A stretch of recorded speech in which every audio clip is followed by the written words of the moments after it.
if we don't qualify, I think that the Prime Minister needs to make a statement and let NHT build houses on every single football field in Jamaica. There would be Just finish with it. Yeah, there'd literally be no point in playing football anymore.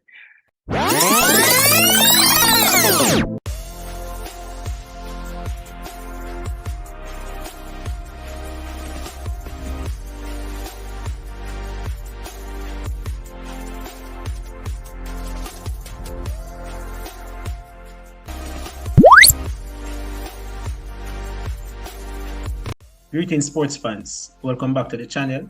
I'm your host, Eddie Gona. Today I'm here to chop up a few sports topics. And joining me to chop them up, Daniel Blake. He's a sports presenter, analyst, host of Love 101's Sports Talk. And many of you people might know him from the CVM's coverage of the 2022 World Cup. You know, big up Daniel Blake. How you doing? I'm not bad. Thanks for having me. I appreciate it. Yeah, man. First of all, let's kick it off. How did it feel to work alongside Damian Lowe, Joby, Andy Cole, Andre Blake, all those former and present Reggae Boyz? It was a surreal experience. You know, the mere fact that I was even chosen to be part of that high caliber analysis team was truly a blessing for me. I remember I literally only met them like minutes before. So for example, I came in a week after the World Cup started. So I literally met Damian on air. That's Damian Lowe. And then because that was the day when there were about 4 matches. So there was a 5 o'clock, 8 o'clock, 11 o'clock, and 2 p.m. matches. So I did that entire stretch from 5 all the way back to 5. So I literally met all of them on air. So it was great because from the very get-go, there was this chemistry between us. They respected me for the knowledge that I had, and I respected them. Obviously, watching them, you know, during their playing days, and also, you know, the work that they did on TV, and it was just a surreal experience, as I said. You know, just being around them, and the best parts were the conversations that we had, you know, during halftime, you know, off air and during the matches. Yeah. So it was great. Are you a Manchester United fan by any chance? No, and I will never be. I'm an Arsenal fan, so similar. Same here.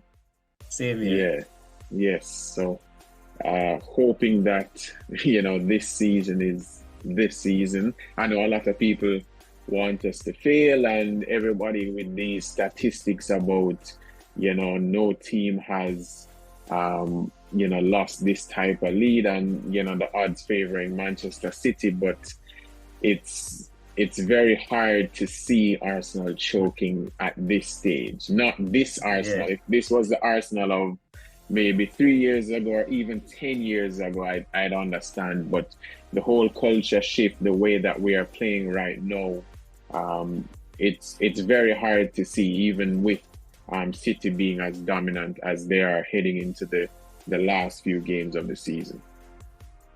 Yeah, man, totally agree.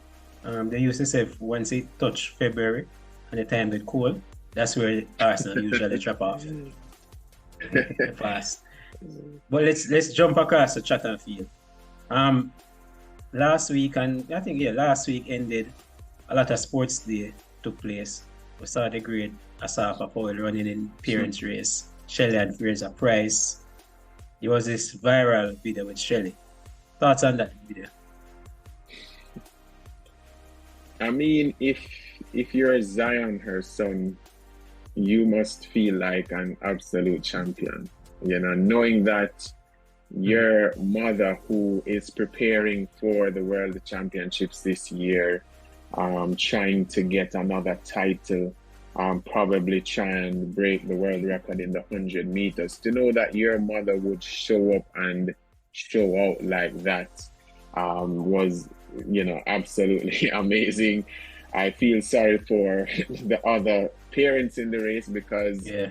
I assume years gone by, you might have, very close races, but if you look to your left or look to your right and you see Shelly-Ann Fraser-Pryce, that there's no way you're going to win that. But at least you have a great story to tell that just like some of the best athletes of all time, you got to go up against Shelly-Ann Fraser-Pryce. So that was really great to see. There are some persons saying that Shelly went, a little bit too harsh. Yeah, what say you on that? You think she should have jogged or walked? I think people should know that that is Shelly's version of walking. If she had done that in an True. actual race, that would probably be around 11:6, 11:7, which is very slow for Shelly. So if people actually think that she's going hard, it's because she's going up against regular citizens, regular Right. mothers. So True. trust me, she was cruising. That there was no effort put into that. All right. On to the Reggae Boys now. We got a 2-2 draw in the Azteca. How impressed were you with that result? I was very impressed. I felt that we should have gotten the 3 points. I thought that at some point we should have, taken one or two of our chances, but to go up against a Mexico team that, is well coordinated, very technical, to know that we put together that team, a few days before, even though these players have had some experience playing with each other. I thought it was a great performance. It's unfortunate that we did give away that penalty, Ravel giving away that penalty. But it was a great game. I felt that in one or two scenarios, Leon Bailey could have done a lot better compared to his standards, especially with the form that he was coming in at his club level. But I thought defensively we were pretty good. Um, I thought that we could have controlled the midfield a little better, but to me, that's what happens when you play Ravel in that deep role. He can play, but I would much prefer him playing more of an attacking midfield role and allowing more of a defensive type midfielder to play alongside Daniel Johnson there.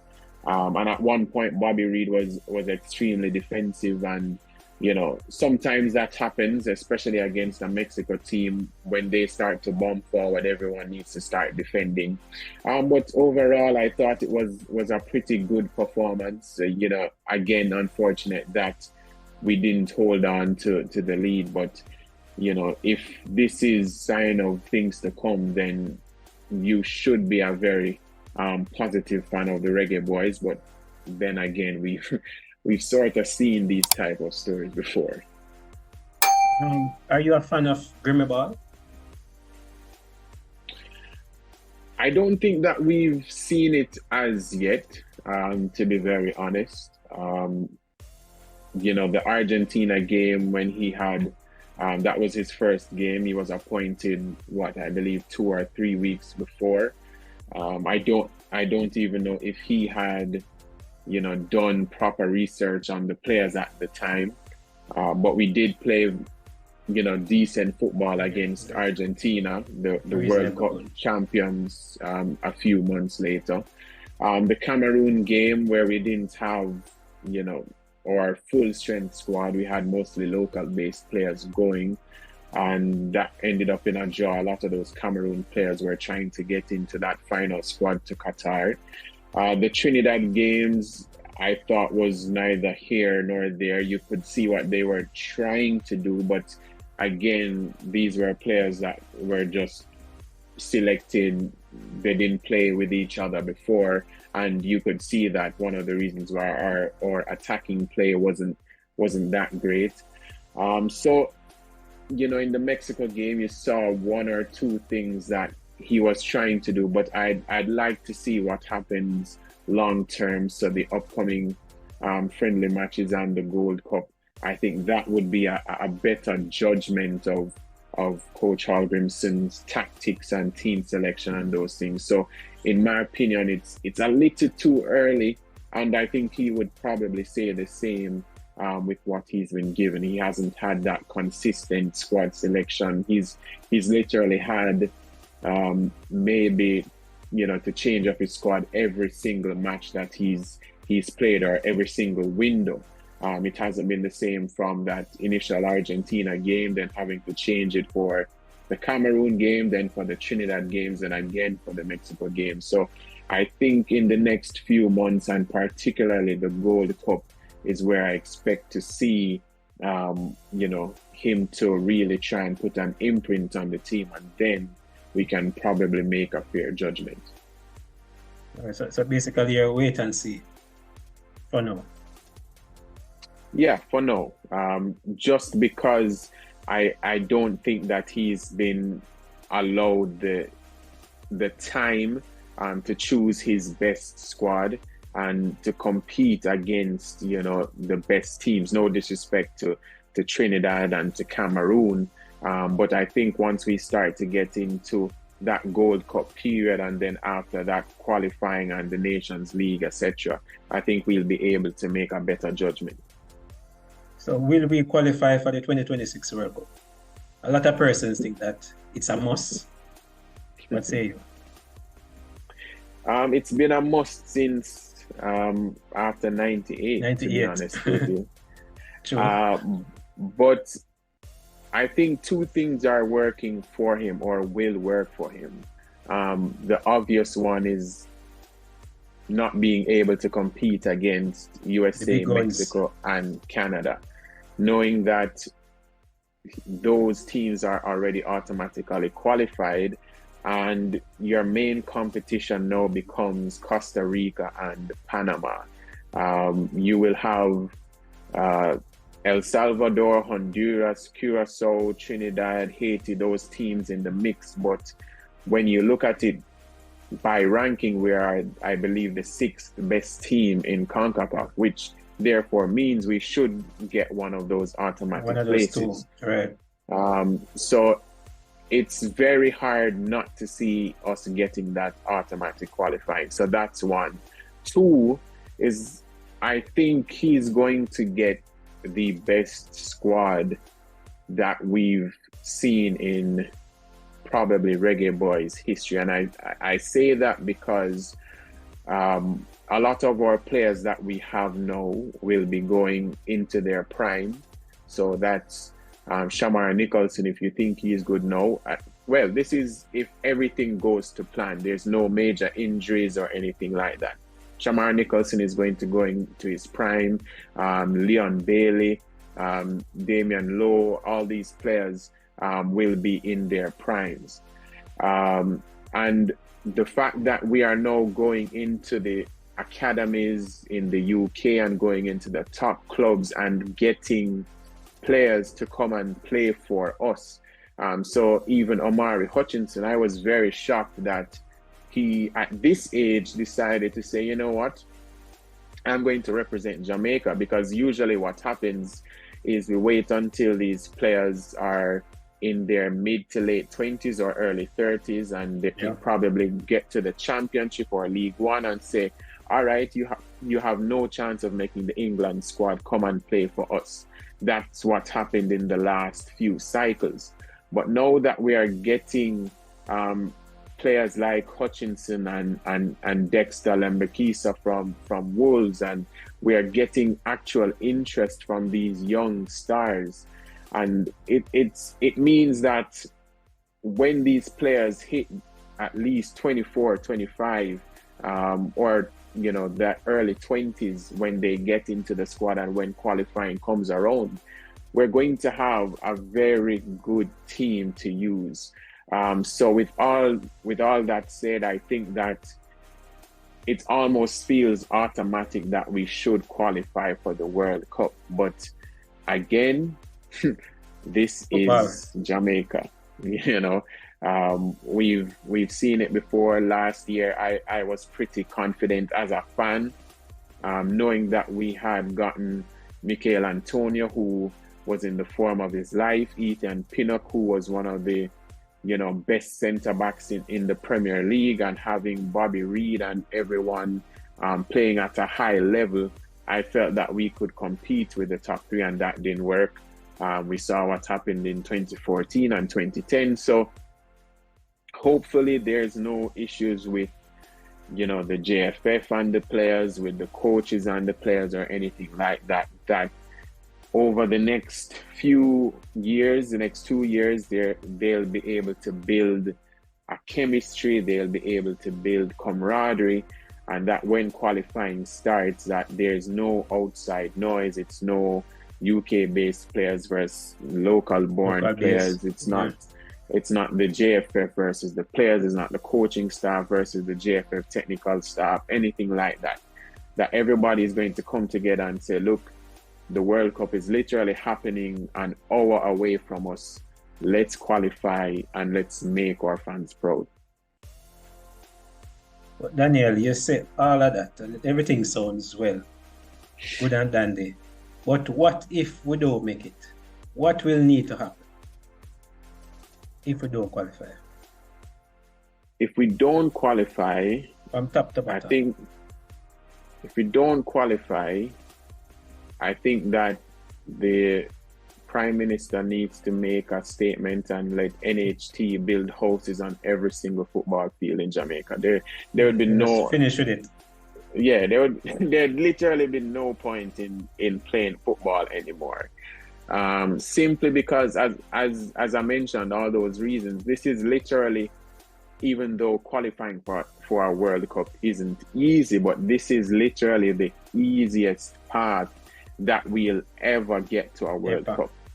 If you told back in the 98 campaign, or the 02, 06, 10, 14, 18 campaign, if you had told any of those players and coaches that, hey, USA, Mexico, and Canada won't be involved in World Cup qualifying, it would be such a breeze for them, because they would up their game so much that Jamaica would probably even finish top of the table, and we'd be going to the World Cup and we'd all be celebrating. So knowing the fact that we won't have to compete with those three powerhouses, it's extremely hard not to see us qualifying. So if we don't, I think that honestly everybody in the JFF needs to resign. Even the security guard would need to resign, in my opinion. Everybody from the parishes, the parish associations need to resign, and then we literally just start afresh, because it's really hard not to see. I can't even think about us not qualifying. There's this fan inside of me saying, being a fan, saying it's impossible. Like it's one of the reasons why I can barely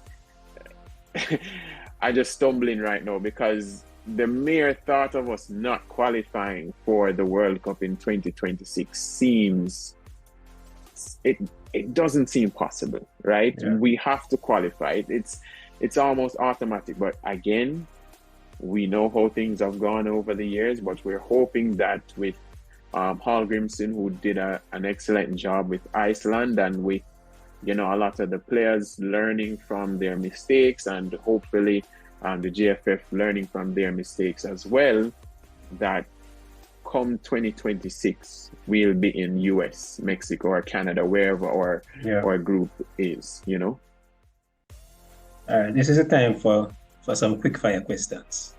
Give you two options, let us pick one. Don't think about it much. All right. Paul Hall, Hallgrimson. Yes, I don't think about it much. I'd say Hallgrimson. All right. Ethan Pinnock, Damien Lowe. Pinnock. Bonnie Shaw, Rebecca Spencer. Bonnie. Bonnie Shaw. 1998 jersey versus a 2023 jersey. Ooh.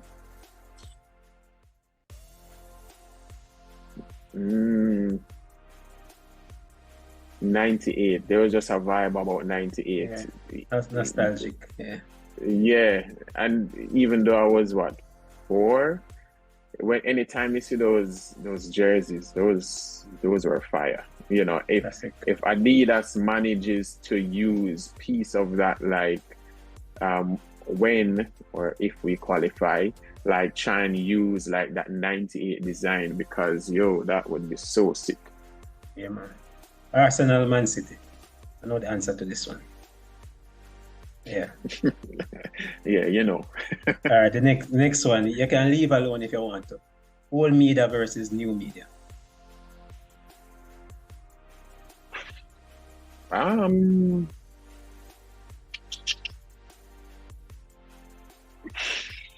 Leave alone? No, I'm not going to leave alone, because I think that both are important, and I think both could benefit from each other rather than the competition. Simply because, if there are a lot of things that the old media used to do right and still do right, and there's a lot that the new media are doing right, but there are things that both could improve on. I don't want to say are doing wrong, because I think that in everything you can improve on things. So I believe, instead of saying or trying to minimize what the other is doing, it's okay, how can we incorporate what they're doing, or better yet, how can we work with the people in the new media, and how can the people in the new media work with the people in the old media, so there's almost this fusion and everybody ends up reaching the same goal and benefiting. So I would say that there are positives to both. All right, last question, Daniel. We've seen superstars emerge at KC. Whisper and Enquiries. What is going on at KC? Don't know, don't care. Don't ask me nothing about no Fortis, Agequada, Geisas, or Wilmerian. No, but to be serious, I think Kingston College has always had a great sporting program, and it's one of the reasons why they are so confident/arrogant. But I think over the last few years, there's really been a shift, and I think Principal Dave Myrie is pivotal in that. Not saying that because he used to be principal of Wolmer's, but you see how everything is, how do I say this? Everything is more coordinated. So I don't want to say any secret, because I've spoken with a lot of the coaches in the past, both football, track and field, and other sports. I think that all the sporting bodies there are working together, because at one point, I believe, the football coach used to stop the footballers from going track. Track used to stop the man them from doing football and whatever. So I think that it's more coordinated now. I think they all realize that Kingston College will benefit at the end of the day, instead of trying to fight each other out. And they're investing a lot of money into it. And I think that they know that, if they are going to continue the, brave may fall but never yield thing, they're going to have to invest and pump, not just money. Yes, it's not even just recruiting, but also just trying to get the best people around them. So for the football program to bring in somebody like Andrew Edwards as a technical director. Andrew Edwards is one of the best youth coaches in Jamaica. To get him as a technical director shows how how much they want to not only just to win now, but to develop, you know, their young players. So yeah, so track and field, football, and even, you know, some people might laugh, but even their lacrosse program is improving. You know, so they are just investing in their sporting programs, and I would personally credit their principal, Dave Myrie, for just ensuring that everything is working as a cohesive unit. All right, Daniel. Where can the people find you, and tell us about your show? Well, I don't want to give out my address, but no, I'm joking. You can find me on Instagram and Twitter at Danny BG. That's DANNYBEEGIE. You're going to see a lot of sporting content and just content about my life there. And you can listen to me every Saturday on Love FM Sports Talk 1 to 2 p.m. We try to not have a serious sports talk show, not like those hard-hitting ones, because if everybody doing it, what's the point of copying it? So I just try to put my own personality into it and let sports feel like an actual ends conversation, you get me? So yeah, so tune in there. You can listen on the radio on 101 on the FM band, or you can find me on YouTube and Facebook or the Love FM app. So yeah. All right, thanks very much, Daniel Blake. All right, folks, that's another one. Always remember, like, share, and subscribe.